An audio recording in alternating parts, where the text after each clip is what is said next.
started discovering my worth in Christ, I was a worldly woman. I literally had a t-shirt which had feminist on the chest. I didn't know what that really meant. I didn't know what wave I was referring to, but I thought it was cool, and I thought it made me a good woman. And I bought into the narrative that I had to be fiercely independent to be loved or respected. I saw my value only in what I did rather than who I was. And it made me competitive, not only with women, but with men. And it left me living in the scarcity mindset. It was pretty miserable. Then after my reversion back to Catholicism, I overcorrected to such a degree that I lost myself. It was like I was trying to pretend to be a godly woman, but I didn't even know what that meant, and I didn't understand it. So let's try and unpack some of it. I have 7 pages of this now. Pope Benedict XVI once said that the gender war encourages a blurring of the distinctions. Men and women's differences tend to be denied, viewed as mere effects of historical and cultural conditioning. But while trends come and go, God never changes. Genesis 1:27 says, "Male and female he created them." So we as Catholics need to help set apart women and men as 100% equal in dignity, of course, but different and complementary. We have differences when it comes to our physical strength, our emotional intelligence, and our God-designed roles in society and in the family. So speaking of the fact that we women are the fairer and weaker sex, I really want to ask you men to please ask if you can help anytime you see a woman carrying a heavy bag or struggling with a suitcase or trying to push a pram up the stairs. I know that sometimes women out of pride will say no, but just shake off your own pride and ask every time, because this will help. This will help the culture. It makes me, personally, feel very cared for when a man acts chivalrous without any expectation in return. So men, you have the ability to provide this every single day to women, young women and old women, or women. I have colleagues who I notice always walk on the outside of the pavement to me. They're offered to carry a bag if I've got a heavy bag, and they always open the door for me. And these are actions that keep us equal, yeah, but different. And it's our jobs as Catholics to really embrace these roles fully. And so, I mentioned I was a millennial. In true millennial fashion, I'm going to deliver this talk as a listicle with what biblical womanhood is in 6 points. So point 1, in God's word, women are revered because we are sacred. Sam touched on this earlier, but of course it is a woman, the Blessed Virgin Mary, who becomes Jesus' first tabernacle, fulfilling Old Testament prophecies and becoming the new Ark of the Covenant. It is a woman, the woman at the well, who evangelizes to the Samaritans and beyond after her encounter with Jesus. And it is a woman, Mary Magdalene, who first sees the resurrected Jesus. It is women who are called to veil when they pray in church. You can see Paul's first letter to the Corinthians. While men must remove their hats out of respect. And while I'm not here to debate veiling, I very much believe it's God who should convict us, not the judgment or comments of others. I will say that personally, veiling in church makes me feel special and it makes me feel safe. It's that same feeling to being under Mary's mantle. And it reminds me that I am delighted in as a daughter of God. So men, again, please delight in the women in your life, whether those are your wives, your daughters, your sisters, your mothers. It is incredible to see the security and confidence of a woman that has grown up feeling delighted in. And for those of us who haven't received that from our own fathers or spouses or any male relationships in our lives, just remember that God always delights in us. And also to pray to St. Joseph, because he also delights in us. Point 2, we each have a feminine genius. As in women, sorry. I'm talking to the women here. So the phrase feminine genius appears frequently in Catholic writings since St. John Paul II used it in his 1995 letter to women. And the unique qualities that mark the feminine genius include our receptivity. This is an active receiving of the gifts of life and love. So women, we're called to be open to that, to receive. So if someone offers you help, you can say yes. It's good to say yes. Secondly, our sensitivity. So this is an ability to see and understand the deeper needs and longings of the human heart and to respond to that with love. Thirdly, our generosity. So this is where we place value on the human person in a unique way.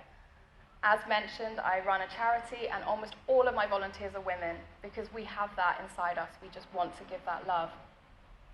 And of course, our maternity. A great joy and mystery of the feminine genius is the capacity to sustain and bring forth new life, both physical and spiritual. While this capacity may not be actualized in every woman biologically, it is the ability to do so which structures a woman's personality in a unique way, a way which makes us person-centered. There is such a rich history of women in the Bible who use their feminine gifts to provide care. Look at Priscilla and Martha. To provide counsel, like Deborah and Esther. To provide support, like Joanna and Susanna. And who use their passion to stand up for what is right. Look at Jael and Judith. And women, we have the highest expression of the feminine genius in Our Lady, our constant source for inspiration. Thirdly, we are called to bring beauty to the world. In every apparition of the Blessed Virgin Mary, the person who reported seeing Our Lady said she was the most beautiful woman in the world they've ever seen. This is not a mundane detail. The outward expression of her complete perfection points to the beauty that all women were meant to have. This desire to be beautiful is deeply embedded in our souls as women. Each year we spend billions of pounds on skincare, makeup, hair care, perfume, and sadly even surgery. And considering that even the littlest of girls will tell you that they want to be as pretty as a princess, this clearly isn't just cultural conditioning. It's something that sits in our feminine heart. While Our Lady has been referred to as the ladder linking heaven and earth, every woman is called to be a bridge between this life and heaven. We reveal God's love and give those around us the means to find that love. Think of how many saintly women led their husbands, sons, and daughters to the faith. So yes, we women are called to beauty, but not in a superficial way or to point at ourselves, but to point to the source of all beauty, our Creator, God. And deep in our hearts, in a woman's heart, is a longing to inspire and experience love. And it isn't just beauty that does that, but modesty too. Modesty seeks to inspire true love for the person, not just a reaction to our outward body or beauty. Song of Songs calls the woman an enclosed garden and a fountain sealed, later describing the woman as the master of her own mystery. In this way, the Catechism also says, modesty protects the intimate center of the person, and it is through clothing that we express the sacred and the profane. We women are called to inspire love. Fourth point, we women are also called to let men lead. Now this is a hot button topic, but stick with me here. Yes, women have and continue to be oppressed, but raising them up at the expense of masculinity and family life has not been the answer. Women are now more anxious and depressed than ever. The first wave of feminism around the 1900s onwards saw women ask for equal civil rights. I believe those involved in this first women's movement had the aim to give us equal opportunities, and that's good. British politician Anne Widdowson said, "It wasn't that we would become men. Instead of civilizing the world, what we have done is create a ladette culture. It's true we have certain characteristics that we can bring to the world that are valuable and shouldn't be submerged." The second wave of feminism in the 1960s saw fatherhood deemed unnecessary and reproductive rights placed solely on women, leaving men to be removed from the shared responsibility. And then the third wave of feminism in the 1990s saw an embrace of individualism, of being me-centric, no longer theocentric, and also on diversity, but to the point where we are just too separate now. And then the fourth wave from 2008 until now has seen an assault on misogyny, which is a good thing, but also a demonization of all masculinity across the board, which is not a good thing. And now there is a rally cry for a new wave of authentic femininity. When we obsess about a false and competitive, when we obsess about a false and competitive ideal of equality rather than complementarity, we lose the reality of what a relationship consists of, a giver and a receiver. Believing that both parties need to be receiving at the same time, all the time, makes everything transactional and not relational. It's all about what can I get out of this. In the Bible, as it was referenced before, Eve is referred as Adam's helpmate or helper, which people may think sounds derogatory. But in the Bible, she's referenced using the Hebrew word ezer, which is help in Hebrew, which God himself is also referred to as 21 times in the Old Testament. I don't think that sounds derogatory when it's applied to God. So there's a quote that I think is really beautiful from Christian author Matthew Henry.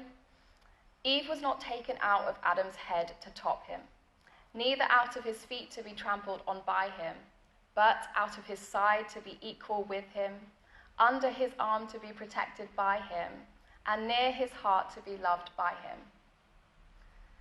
And the quote from Ephesians, which tells wives to submit to their husbands, should not be shied away from or ignored.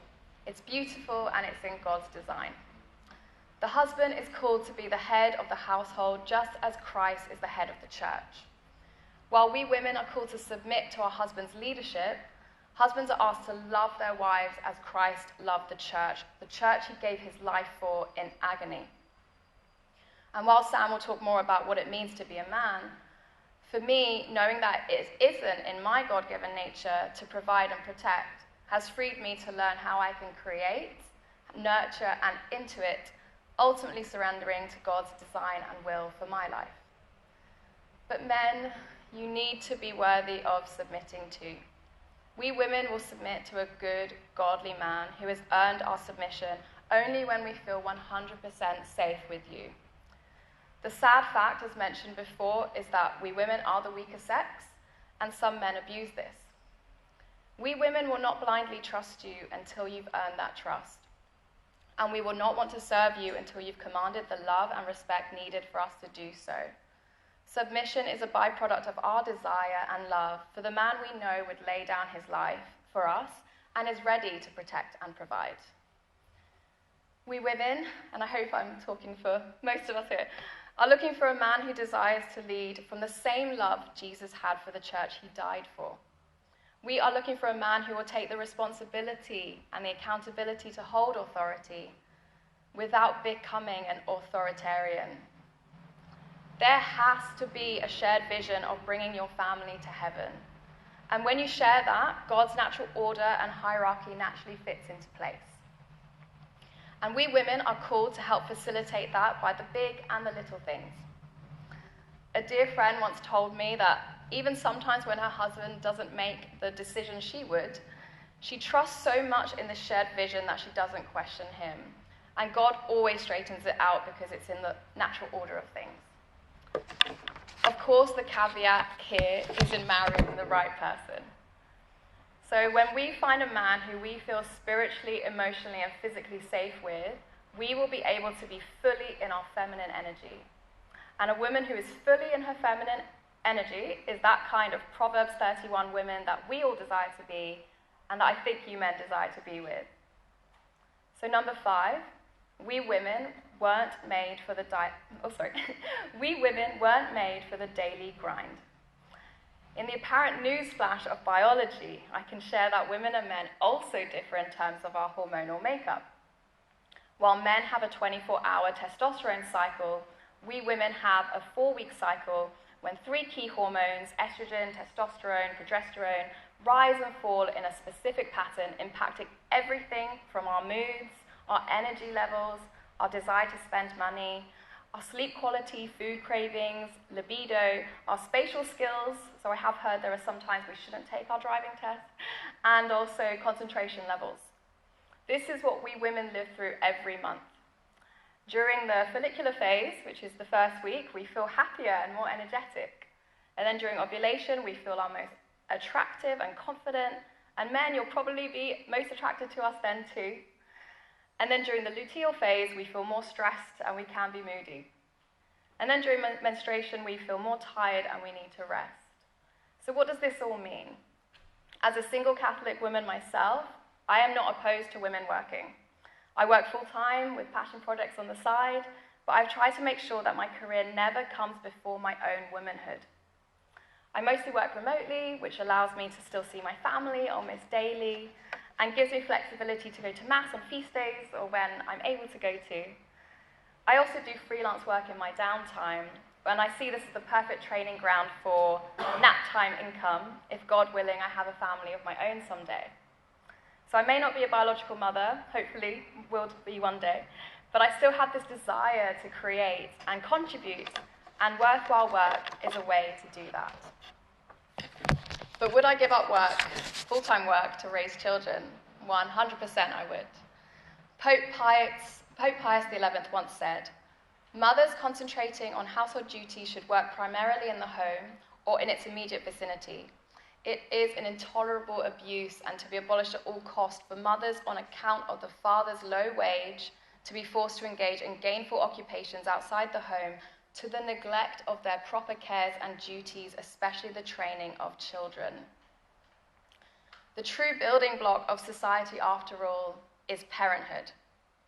Rightly educating the next generation is the most powerful way we as Catholics are going to improve this world. And number 6, lastly, but certainly not least, we women have the ability to inspire. St. John Paul II once said, "It is only through the duality of the masculine and the feminine that the human finds full realization." And unlike society today, which insists on removing all difference, accountability and responsibility that we have for ourselves as men and women and for each other, God calls us to encourage one another and build each other up.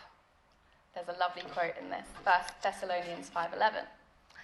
But let me end with a quote from Venerable Fulton Sheen, which shows how important we women are to other women, to men, and to society itself. "When a man loves a woman, he has to become worthy of her. The higher her virtue, the more noble her character, the more devoted she is to truth, justice, and goodness, the more a man has to aspire to be worthy of her. The history of civilization could actually be written in terms of the level of its women." Just let that seep in for a second. So women, let us be inspired today to really lean fully into what it means to be a woman, to do it for us, to do it for the men in our lives, and to do it for our future children and the next generation. This is what we're called to do in society. Thanks so much for listening.